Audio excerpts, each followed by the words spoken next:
Chapter 11 Tainted Trust. She could never get a break. She was born in a family that is far from being close-knit. Her mother emotionally abused her, calling her blue-black, fat, ugly, and ignorant whenever she did something even remotely incorrect. She hardly ever saw her mother since she worked 2 full-time jobs to provide for the family of 5, for which she was the breadwinner. Her mother, Adelia, was only home at night and on Sundays. Her father, Louis, was only physically present when he wasn't out getting drunk with his friends. When he was home, Lola was ignored since he would be nodding and always sleeping off his liquor, and she knew she had better not disturb him or she would get a thrashing with his old, cracked, thick, brown leather belt. Her other 2 siblings, Delilah and Daphne, were of a much lighter hue and seemed to get more attention and better treatment from the family. They were Dad's PYTs, pretty young things, as he would affectionately refer to them. This hurt Lola deeply, and she would sit alone in the closet of the bedroom she shared with her siblings and cry for hours with no one even noticing she was missing. This went on for years, and she eventually approached age 13. Her paternal uncle, Milton, would come by often since he really didn't have much else to do with his life other than visit the family, have a few drinks and watch television.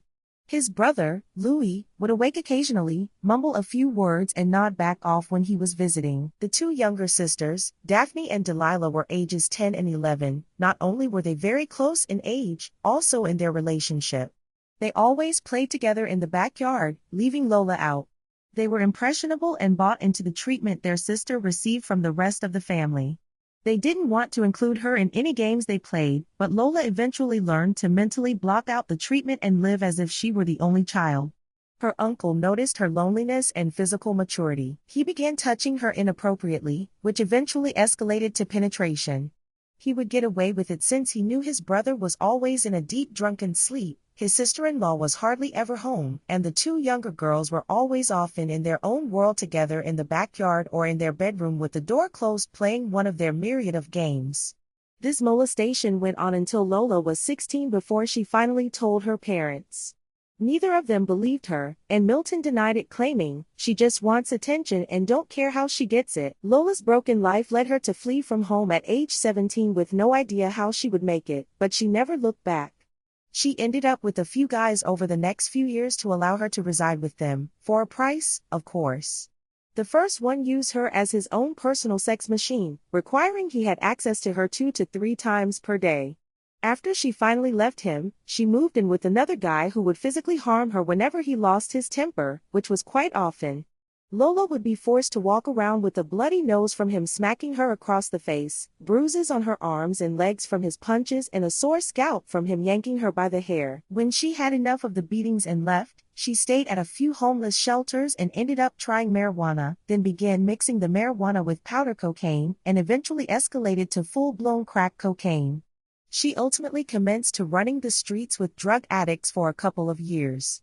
She figured out she was pregnant when she stopped menstruating, but had no means or the knowledge of what resources were available to her for prenatal care and or other assistance. She met a guy named Sid, who had what Lola perceived as financial stability from his monthly disability stipend due to his declining mental instability, which also caused him to be medically discharged from the military counterintelligence unit several years prior. He took an interest in Lola despite her looking to be about 8 months pregnant and allowed her to move in with him. Sid also indulged in snorting and smoking cocaine occasionally just as Lola. She felt she would finally be able to leave her life of bouncing from shelter to shelter, couch to couch, and man to man. They had their occasional arguments and he came with a few idiosyncrasies, but according to her, things were fine. By this time she was 9 months pregnant, but still getting high occasionally with her new beau. She felt so secure since she finally had the stability she longed for after living pillar to post. He treated her better than she had ever been treated before in her entire life, but it was only good to her because she had only known worse and never experienced better. He would belittle her when she didn't clean the house like he wanted it clean and would often throw up in her face how he made her the woman she is and often tell her, "You wouldn't be shit if it wasn't for me." And, "I met you with nothing, and if you leave with nothing." But Lola thought at least he didn't beat her like her last boyfriend, call her names like her mother did, ignore her like her father and sisters, or use her as a sex machine as her Uncle Milton and her ex did. He even provided her with clothes in addition to the shelter, food, and periodic drugs. He rarely even wanted to be intimate, which she found strange, but it was fine with her since she really never wanted to be penetrated again anyway after enduring so much sexual abuse. She finally delivered a healthy baby girl, despite the substances she used while pregnant. She named the baby Layla, after her, someone she vowed to love like she had never been loved before. She trusted Sid in spite of the emotional abuse, which was the first time she had truly trusted anyone. He showed affection to Layla that Lola never received from her father, and she was proud of that. Sid was very protective over the baby as well. However, it was actually more possessive, but Lola viewed it as overly affectionate and being overprotective, something she wished she received from her father. She finally began to feel she was getting a break from the broken life she has always known and felt her daughter can have the love from a mother and father that she deserves, and that she was never fortunate enough to experience. Lola even felt comfortable leaving the child with Sid while she went out shopping or running errands for a couple of hours, although she had only met him a few months ago.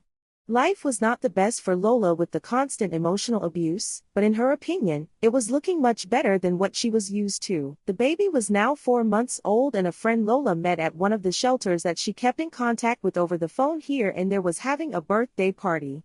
She was elated to be invited since she had never experienced a party before. As she pranced and danced around the house getting prepared for the party, she told Sid not to wait up for her. He didn't mind since he had no kids of his own, had taken such an eerie liking to the baby and knew he would get to spend one-on-one time with her for the majority of the night. This would be the first time she would be gone away from her child for longer than 2 or 3 hours. It was 9 p.m. and she didn't plan on coming back until the wee hours of the morning. As her friend came to pick her up for the party, she kissed Layla and told her beau, hasta la vista, but didn't bother kissing or hugging him since she learned he did not take too much of a liking to affection toward him when she tried to show it throughout the relationship, and off she went. It was her first party ever, although she was a full-grown adult, since she had never even been to even a kid's party before. Lola partied the night away and had fun with all the friends she met over the past couple of years in homeless and domestic violence shelters. They caught up with each other's lives since many of them had not seen or heard from her since she left the shelter. Some of them were recently clean from their drug use, a few of them had finally had their own places, many of the other friends they were unable to contact, a couple others had also gotten into relationships and she told them how everything was fine with her and how affectionate Sid was with the baby. They all thought it was great that he loved Layla just as she was his biological child. However, one of the friends who had been sober for several months made a comment about how she would not trust him watching her baby girl being that Lola has not even known him for a year. Lola brushed the comment off and they continued dancing, drinking, smoking, laughing and talking. The party was finally over. Lola had partied the night away and was dropped back off at home at approximately 4:30 a.m. She peeked in on her daughter in her room by cracking the door to her nursery and figured she was fast asleep. Although she couldn't see her with all of the stuffed animals in the crib, despite the nightlight being on, but figured since she was not making any crying or cooling sounds, she was fine. She then went down the hall to her bedroom and felt her way to her side of the bed since it was too dark to see, and she didn't want to turn on the bright light and disturb Sid.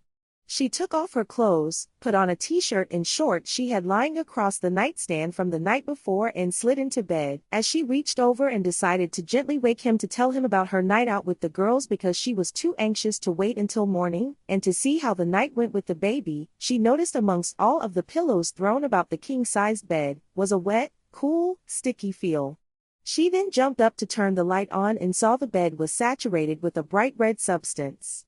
As she began screaming and frantically pulling the covers back and throwing the pillows off the bed, there was a gruesome discovery. She initially thought it was Sid, but he was nowhere to be found. Her baby's limp, bloody, mutilated, naked body was lying in the center of the bed. Lola screams to the top of her lungs, tears streaming down her face, and she calls 911 while panicking, pacing the floor, and barely being able to breathe. She eventually dropped to her knees describing hysterically to the dispatcher what she has discovered. After the ambulance rushed to the address, one of the paramedics grabbed the baby while another tries to calm Lola down as she climbs in the ambulance with Layla. The paramedics tried diligently to resuscitate the baby for the whole 11-minute ride to the hospital. However, she was DOA. Lola had no idea what happened, which is what she also told law enforcement at the hospital while still crying uncontrollably. She informed them of her coming back from a birthday party to the catastrophe. The doctor then came out and informed her of the medical findings. The baby's vaginal walls were split open, her eyes had been shaking out of the sockets, and she had gigantic bite marks, one on her inner thigh and one on her cheek that left her skin flapping from the injuries. Her paramour had molested, shook, and bit her baby to death. The doctor stated he could not determine which of the injuries were the exact cause of death, and stated the shaken baby syndrome and the excessive bleeding were both enough to render the child lifeless. An intense manhunt ensued for Sid, and his photograph was all over the news and social media. The following night he was found by the U.S. Marshals hiding out in an abandoned building not too far from their home. The incident caused Lola to develop homicidal tendencies, depression, anxiety, along with schizophrenia, and she never was the same again. Her life was doomed for failure since birth. Her abusive upbringing led to her poor choices in life, which ultimately led to her destruction and trickled down to her child's demise. Sid's defense was that he got high, blacked out, and had no recollection of what happened.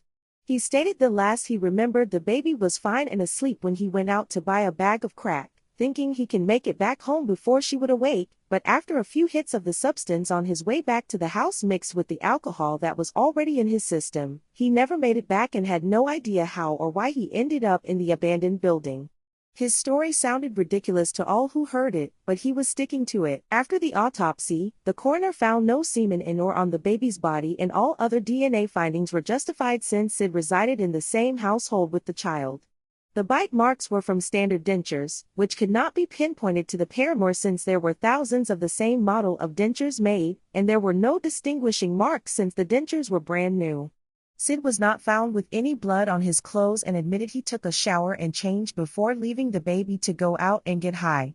When the detectives asked for the clothes he had on before his shower, he told them it was the green checkered pajamas in the hamper, which did not have a drop of blood, and of course he denied removing any evidence from the home, and in his statement, said it must have been an intruder since he left the back sliding glass door unlocked to avoid anyone seeing him leave out of the front door. After a lengthy trial, the community demanding answers, and a media circus surrounding the case, there was still not enough evidence to convict Sid. However, he was charged with child neglect and child endangerment for leaving the baby alone in the home and served 5 years in prison. Lola thought not even her child could get a break in life. She moved away and no one ever saw or heard from her again.